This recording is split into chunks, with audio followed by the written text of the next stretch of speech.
Vamos a hablar de curiosidades de Belén, de aquella época, de cómo sucedió todo, y para eso tenemos a Cayetana Johnson, que es profesora de San Dámaso, de lengua aramea y hebrea, y es también arqueóloga. Cayetana, bienvenida otra vez a 13. Muchísimas gracias. Yo feliz de estar con vosotros y compartiendo todo este mundo. De verdad, muchas gracias. Con nosotros en Eclesia al Día y nos quedamos con ganas de conocer más. Muchas gracias. Hablando un poquito del parto de la Virgen María, ¿verdad? De cómo fue entonces, y hemos dicho, oye, queremos, Cayetana, que nos hables de la Belén de entonces, de cómo era la Belén en tiempos de Jesús y de esa gruta que hemos visto y que hoy está así, ¿verdad?, debajo de la Basílica de la Natividad. Eso es, eso es. Sabemos que poblaciones como Belén, que además tiene una larga trayectoria histórica, puesto que está ya mencionada desde la era de bronce, y nos situamos en esta era de bronce, pues bronce tardío especialmente, ¿no? Entre el 1500 y 1200 antes era cristiana. Tenemos referencia por los registros de los faraones egipcios de entonces y hasta nuestras fechas, ¿no? Entonces son poblaciones que en origen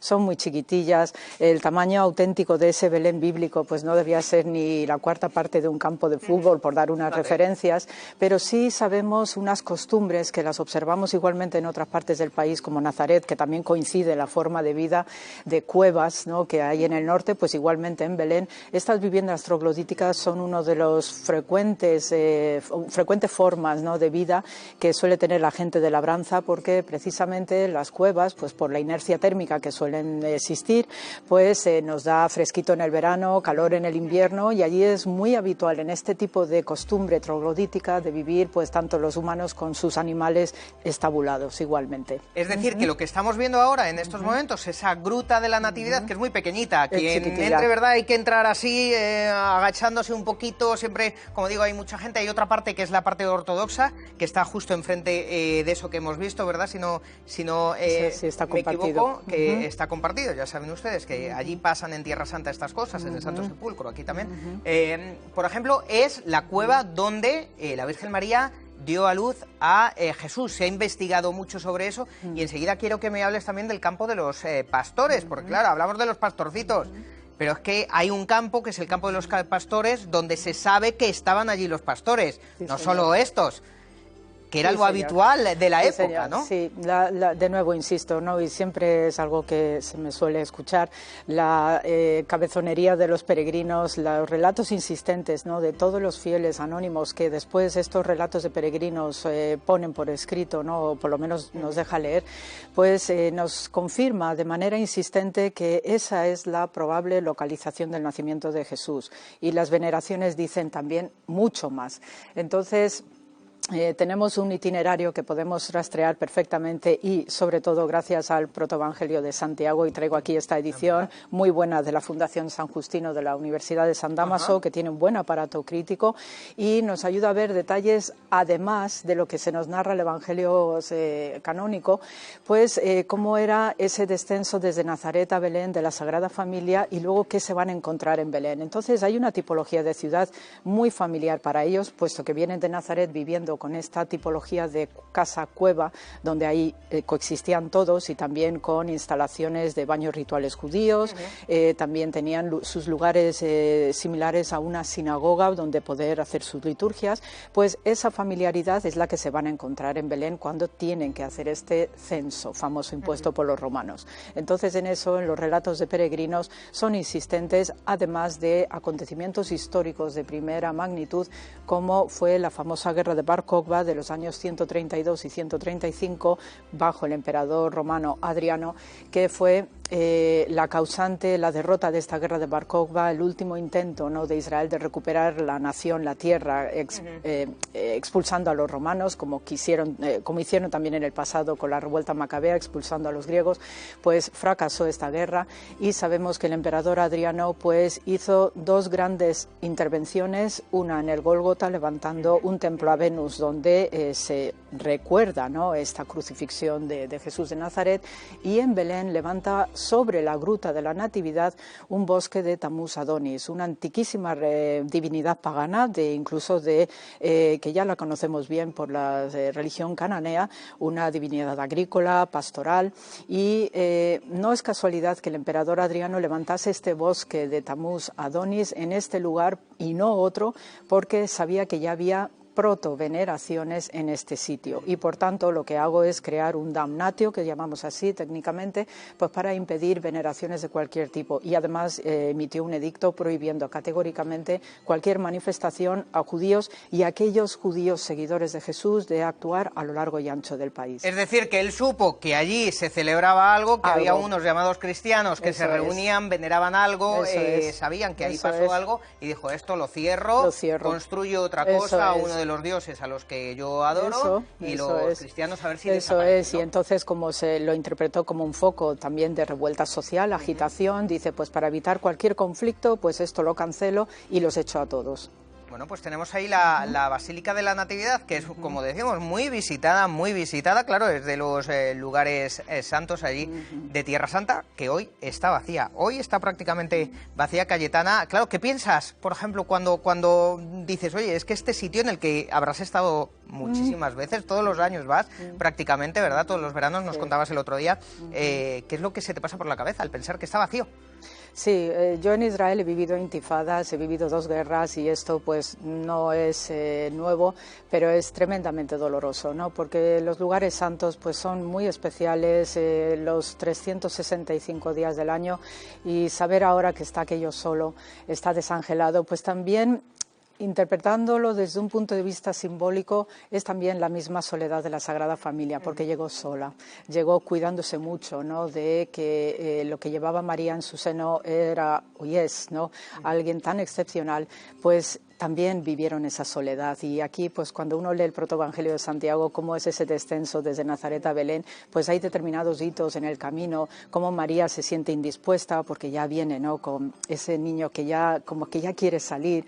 Y entonces, pues hay una pequeña parada antes de entrar a Belén, que es donde con el tiempo... Claro, porque para situarnos, por si alguien no conoce Tierra Santa, claro, está plagado, repleto de, lugares especiales que han sido investigados, estudiados, principalmente por vosotros los arqueólogos. Hay también indicios históricos e historiadores, que han ido anotando ciertas cosas, ¿verdad? Vale. Y entonces, nos hablas de que camino a Belén, por ejemplo, creo que si vas desde Jerusalén a Belén, se puede ver, no sé si ahora me corriges si me equivoco, ¿hay algún lugar donde se sabe que la Virgen María descansó?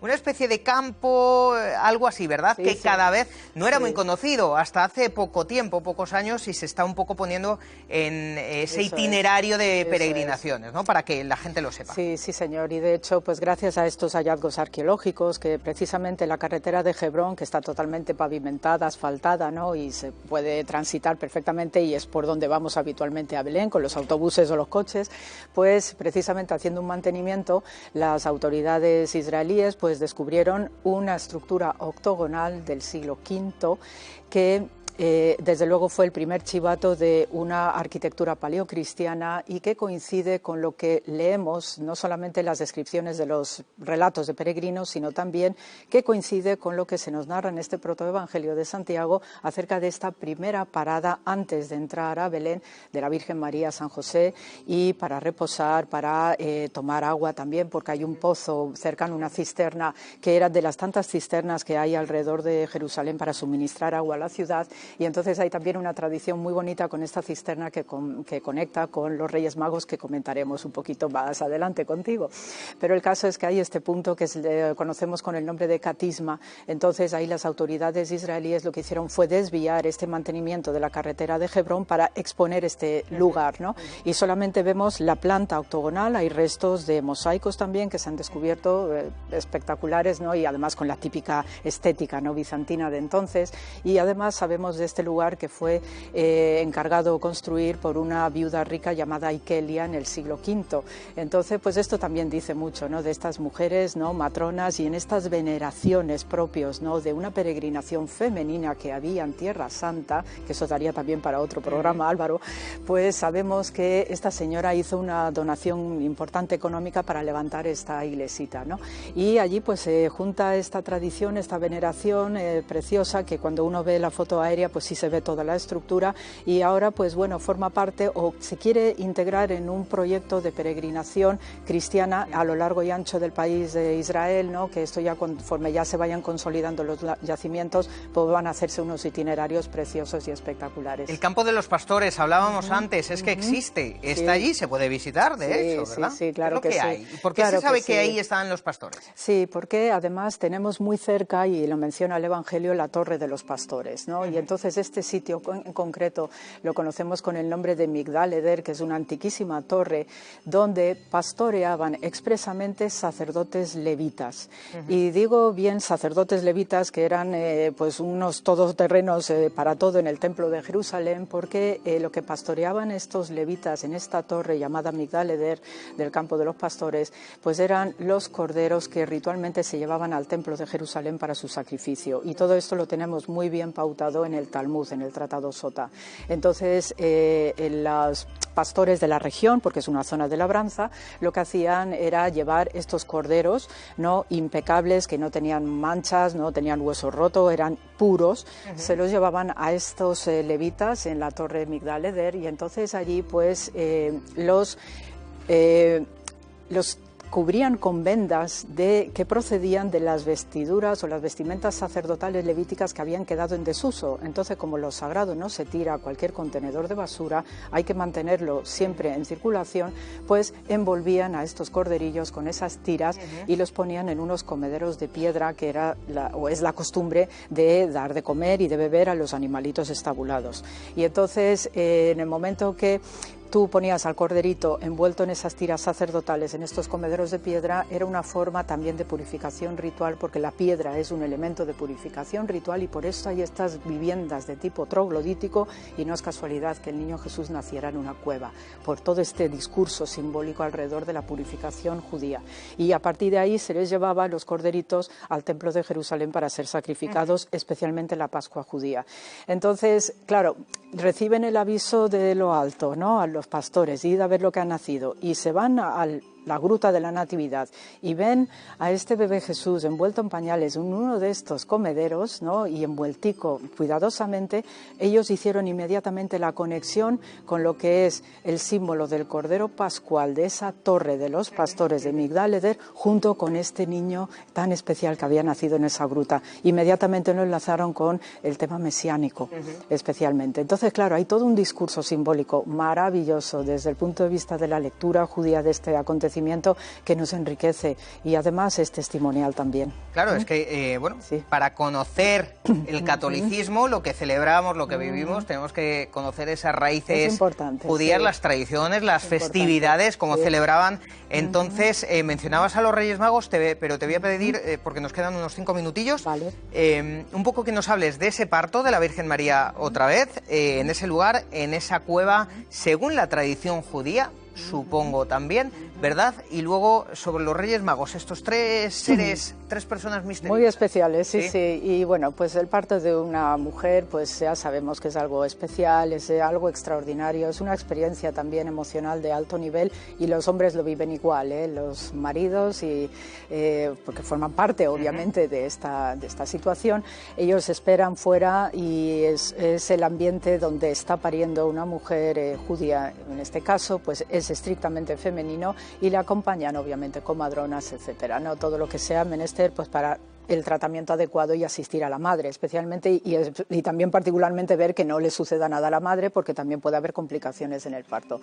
El caso es que María probablemente estuviera en el fondo, en el lugar más recóndito de la cueva, porque es el sitio donde más se protege cuando uno vive en una cueva y en este ambiente, lo más valioso que tú tienes, que es tu familia, tu despensa, etcétera, lo pones siempre al fondo de la cueva, y eso también es una protección natural.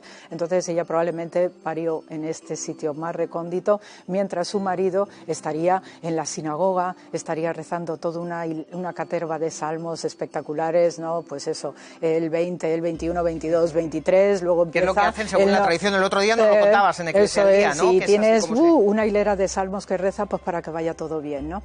Y entonces, bueno, pues hay toda la asistencia que es menester para una mujer que acaba de dar a luz, ¿no? Y luego está el tema de la lactancia, también es importante, y tenemos otro sitio sumamente tierno como digamos, la Gruta de la Leche, que está a pocos metros, ¿no?, de la Gruta de la Natividad, y allí pues hay una sólida tradición también de peregrinación y veneración, también de musulmanas, donde pues es una cueva cuya roca es más blanca de lo habitual, y es porque María pues tenía tanta riqueza de leche materna que era frecuente que salpicara, y entonces por eso las paredes son tan blanquitas, por la leche sagrada de la Virgen María. Hay unas monjas ahí, además, me parece. Sí, hay monjitas, y entonces la costumbre es que se rascaba, ¿no?, para sacar polvillo de las paredes de esta cueva, y las mujeres que deseaban tener una buena lactancia y quedarse embarazadas bebían este polvillo, y entonces pues esa costumbre se mantiene hasta hoy. La gente ya no rasca, porque si no nos quedamos sin cueva, pero sí venden unos tarritos chiquininos y tú tomas, y yo no conozco a nadie que haya muerto ni que le haya dado ningún retortijón ni nada por el estilo. La gente, yo he estado allí celebrando además una Navidad hace unos cuantos años que llovía, madre mía, no se veía, o sea, llovía a mares, eso fue una cosa. Y cuando no caía una nevada, yo iba así asustado, me llevaban y yo decía, pero esto es así, llueve tanto, pues sí, me decían, es que ahora es así, o sea, seguramente llovió de esta forma, hacía mucho frío, llovía tal, bueno, pues como seguramente pasó en aquel entonces. Los Reyes Magos, rápidamente, personas, muy rápido. Sí, pues sabemos que son espectaculares, y además la historia de los Reyes Magos da para una novela, porque sabemos que cerca de este sitio llamado Catisma, ahí fueron a parar los Reyes Magos antes de entrar a Belén, porque la estrella de Belén se paró encima de esta cisterna y permitió que los camellos tomaran agua y luego continuaran el camino, y ya después se deposita finalmente en la Gruta de la Natividad de Belén, y ese fue el punto final que indicaba a estos Reyes Magos persas, sacerdotes zoroastrianos de una antiquísima religión venerada en Irán.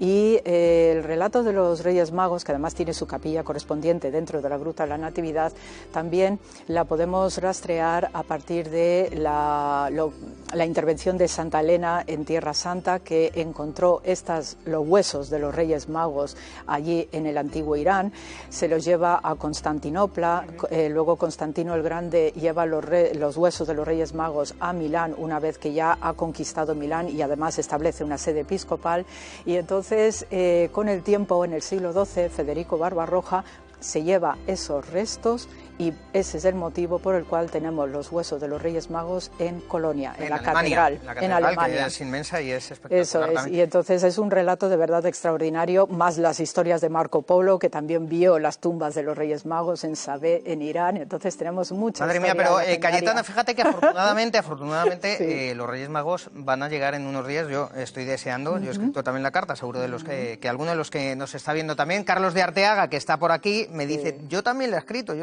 Bueno, pues Cayetana, gracias, muchas curiosidades para entender lo que celebramos estos días, lo que significa la Navidad, cómo historiadores, arqueólogos grandes, enormes como tú, conocéis bien todas las tradiciones, todo, y así pues explicáis lo que sucedió entonces. O sea, todo está relacionado, conectado, no es una historieta allí que hemos escuchado, que nos cuentan, que a veces pensamos, ¿qué es eso? Pero es que hay evidencias concretas de estas cosas que han pasado allí y que han ocurrido, y cada vez que excaváis, pues salen cosas nuevas, es como Roma, peor que Roma, no sé. Siempre es una sorpresa, ¿verdad? Álvaro. Cayetana, gracias, feliz Navidad, feliz Nochebuena, que vaya muy bien todo este tiempo. Feliz Navidad, gracias, muchas gracias a ti. Gracias.